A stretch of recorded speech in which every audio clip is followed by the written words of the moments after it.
The year was 1941. The world was already burning. In Europe, Adolf Hitler and Nazi Germany were conquering nation after nation. Britain was fighting for survival. China had been suffering under Japanese invasion for years. But across the vast blue waters of the Pacific Ocean, another storm was gathering. A storm that would soon bring America and Japan into one of the most devastating conflicts in human history. Japan's dream of an empire.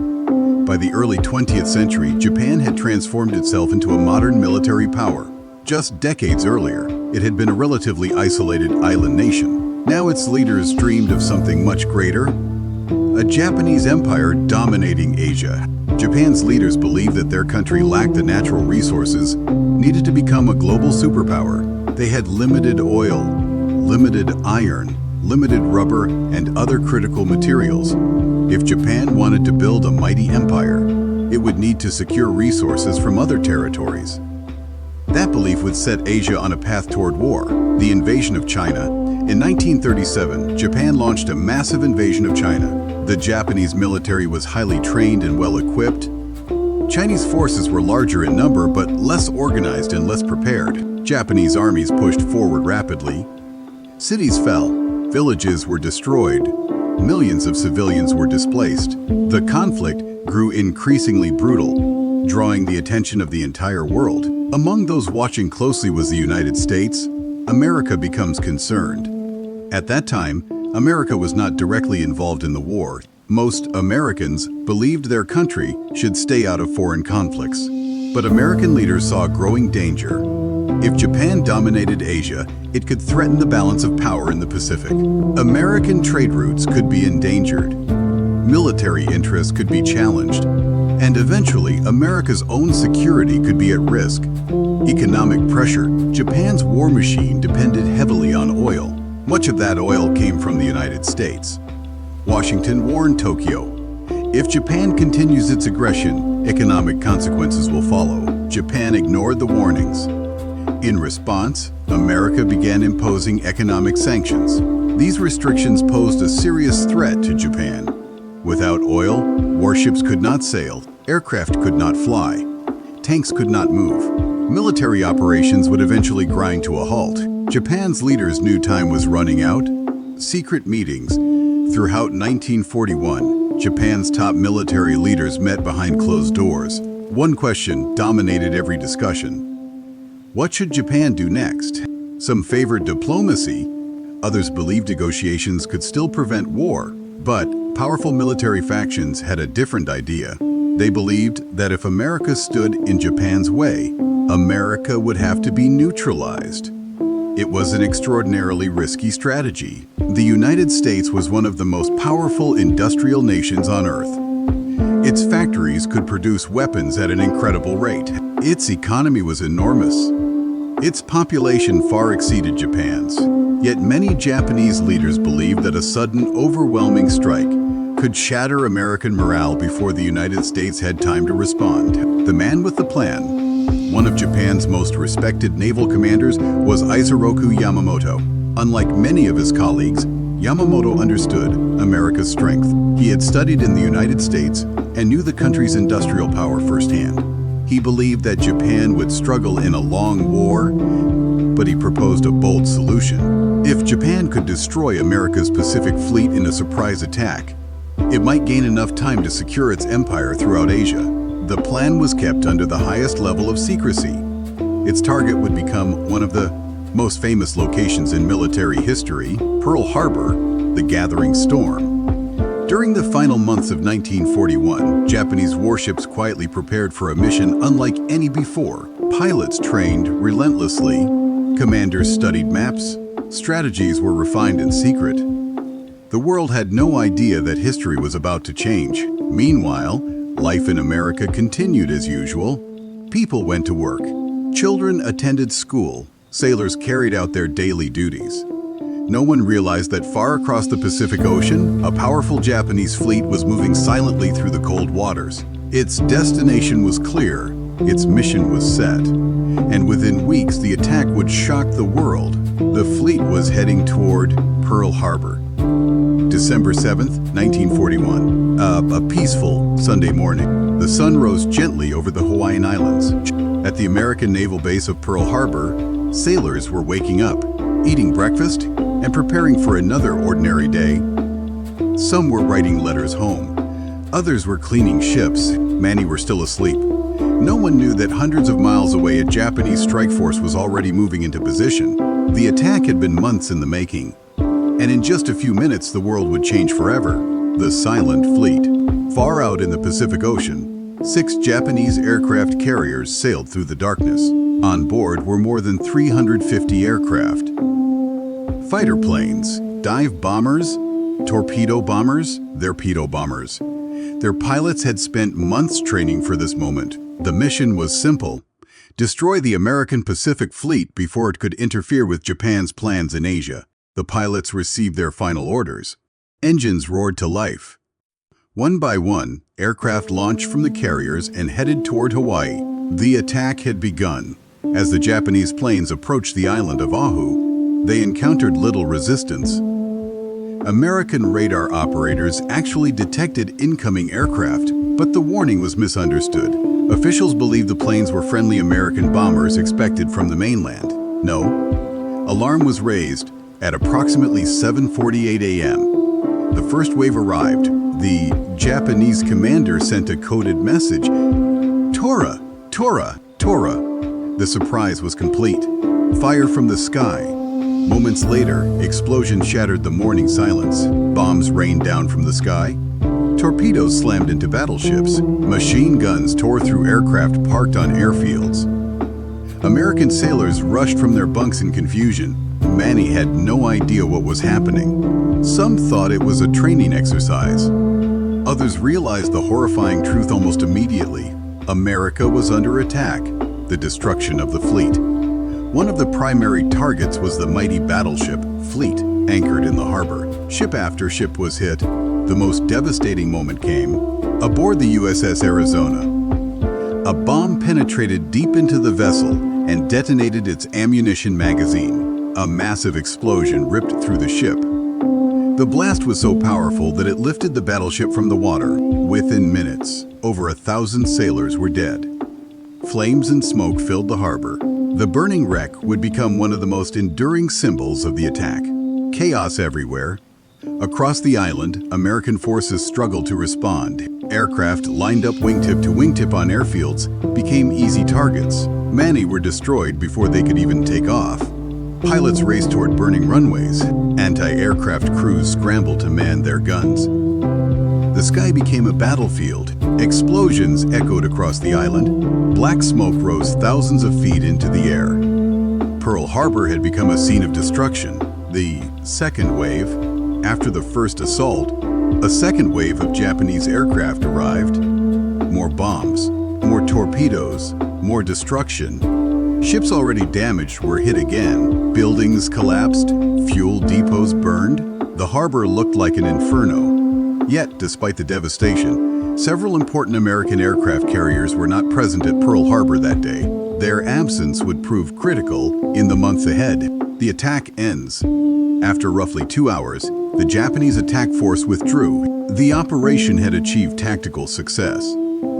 8 battleships were damaged or sunk. Hundreds of aircraft were destroyed. More than 2,400 Americans had been killed. Over 1,000 more were wounded. For Japan, it seemed like a stunning victory, but the attack had awakened a giant. A nation in shock, news of the attack spread rapidly across the United States. Families gathered around radios. Newspapers rushed out special editions. The nation was stunned. Many Americans had hoped to stay out of the war. That hope vanished. On December 7th, anger swept across the country. People lined up outside recruiting offices. Thousands volunteered for military service. The attack had united the nation. Roosevelt's historic speech. The following day, Franklin D. Roosevelt addressed Congress. His words would become some of the most famous in American history. He described December 7th, 1941 as a date which will live in infamy. Congress quickly voted to declare war on Japan. America had officially entered World War II. Within days, Germany and Italy declared war on the United States as well. The conflict had become truly global. Japan's greatest mistake. At first, Japanese leaders celebrated. The attack appeared to be a brilliant success, but some officers understood the danger. Among them was Isoroku Yamamoto. He knew America possessed enormous industrial power.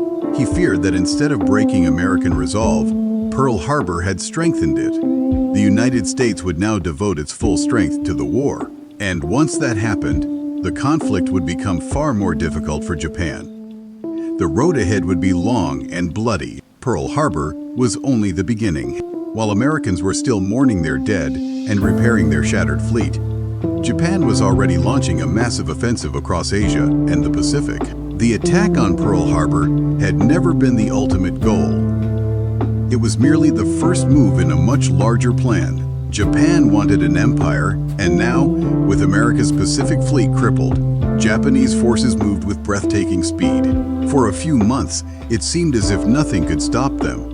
A storm across the Pacific. Within hours of the Pearl Harbor attack, Japanese forces struck multiple targets across the Pacific. Military bases were bombed. Naval facilities were attacked. Communication networks were disrupted. The Japanese Empire was launching a coordinated assault unlike anything the region had ever seen. American commanders struggled to understand the scale of the offensive. Every day brought new reports of Japanese victories. Island after island was falling. City after city was being captured. The Pacific seemed to belong to Japan. The fall of the Philippines. One of Japan's most important targets was the Philippines. At the time, the Philippines was under American control. Japanese aircraft attacked airfields and military positions across the islands. Despite fierce resistance, Japanese troops landed and advanced rapidly.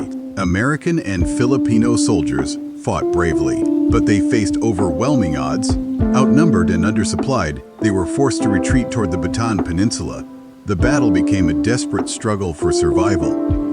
Food ran low, medicine became scarce. Disease spread through the ranks, yet the defenders continued fighting. General MacArthur's promise, the American commander in the Philippines, was Douglas MacArthur.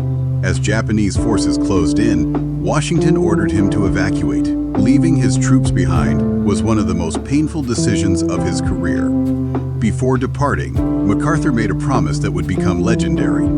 "I shall return." For the soldiers left behind, those words became a symbol of hope. But for now, Japan controlled the battlefield. The fall of Singapore. At the same time, Japanese armies pushed south through Southeast Asia. One of their most astonishing victories came at fall of Singapore. British commanders believed Singapore was nearly impossible to conquer. It was considered one of the strongest military bases in the world. Yet Japanese forces advanced through dense jungles and attacked from unexpected directions. The defenders were overwhelmed.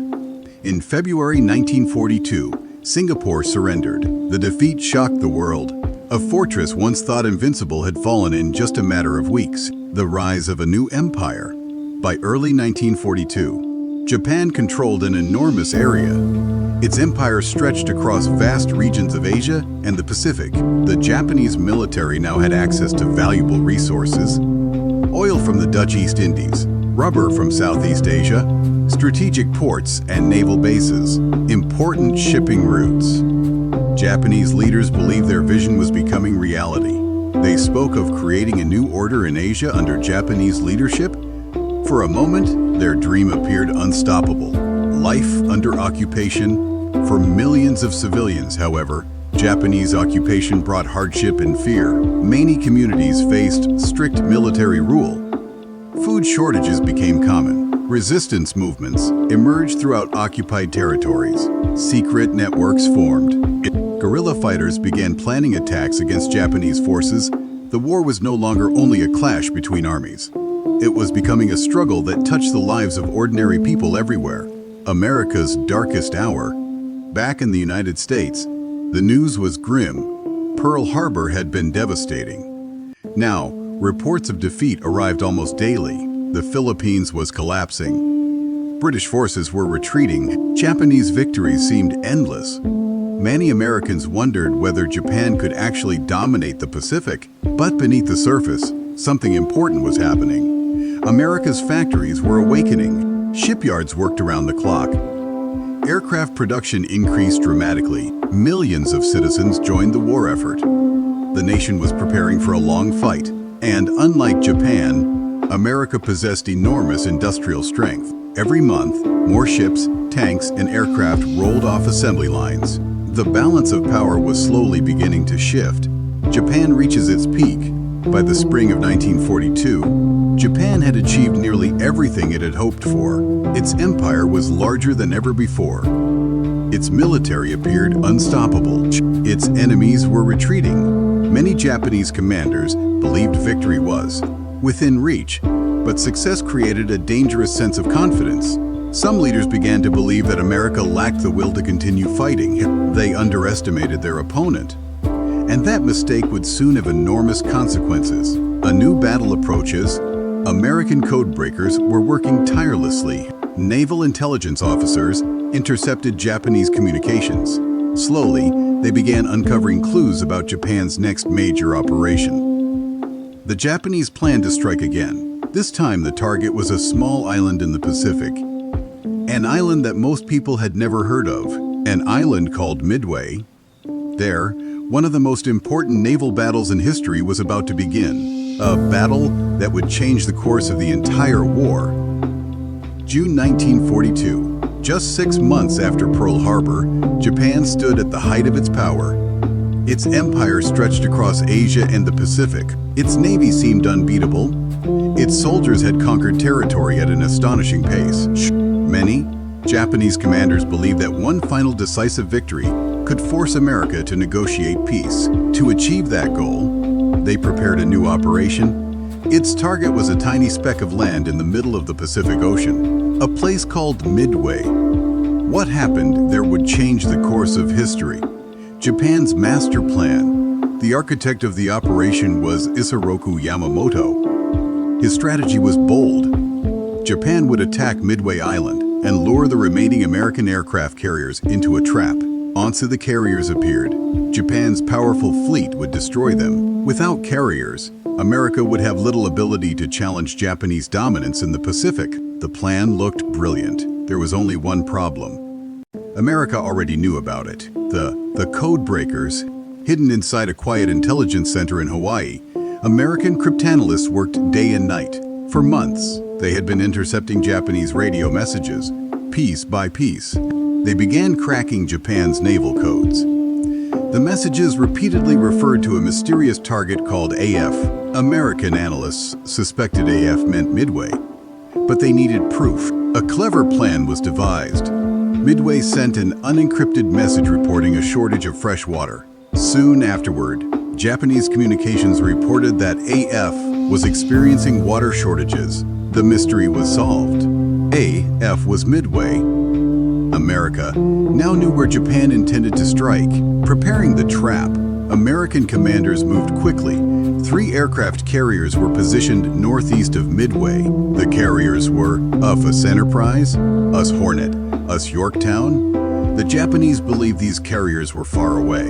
In reality, they were waiting in ambush. For the first time since Pearl Harbor, America had a chance to strike back. The morning of June 4th, before dawn on June 4th, 1942, Japanese aircraft launched toward Midway. Bombs exploded across the island. Buildings were damaged. Runways were hit, but Midway's defenders survived and fought back. Japanese commanders now faced a difficult decision. Should they launch another attack on Midway, or should they prepare their aircraft to attack American ships if they appeared? As they debated, precious minutes passed. Those minutes would prove fatal. The search for the enemy. Japanese reconnaissance aircraft searched the ocean. Then came the message everyone feared. American ships had been sighted. The Japanese fleet immediately began changing its plans. Bombs were removed. Torpedoes were loaded. Aircraft were refueled. Hangar decks became crowded with planes, fuel lines, and ammunition. The carriers were vulnerable. But the Japanese commanders did not yet realize how close danger had come. The American attacks. American aircraft launched wave after wave of attacks. Many missed. Some were shot down. Torpedo squadrons suffered terrible losses. Pilots flew directly into heavy anti-aircraft fire. Aircraft exploded and crashed into the sea. It seemed as though the attacks were failing, but the sacrifice of those pilots achieved something important. They pulled Japanese fighter planes away from their carriers. The skies above the fleet were suddenly less protected, and then everything changed. 5 minutes that changed history. At approximately 10:20 a.m., American dive bombers arrived overhead. The Japanese carriers were completely exposed.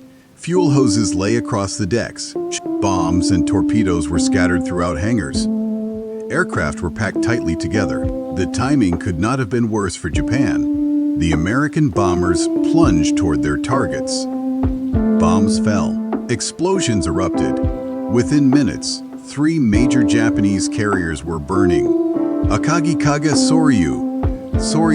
Massive fires spread rapidly. A few hours later, a 4th carrier was also destroyed. Hiryu. 4 carriers lost. Thousands of highly trained sailors and aviators gone. In a single day, the heart of Japan's carrier force had been shattered. A crushing blow. Japan had suffered one of the most devastating defeats in naval history. The loss was not only the ships. Japan also lost many of its most experienced pilots and air crews. These veterans had taken years to train. Replacing them would be extremely difficult. America, meanwhile, could build new carriers and train new crews at a much faster rate. The balance of power had begun to shift. The turning point: before Midway, Japan had been advancing. After Midway, Japan would spend much of the war defending. The battle marked a turning point.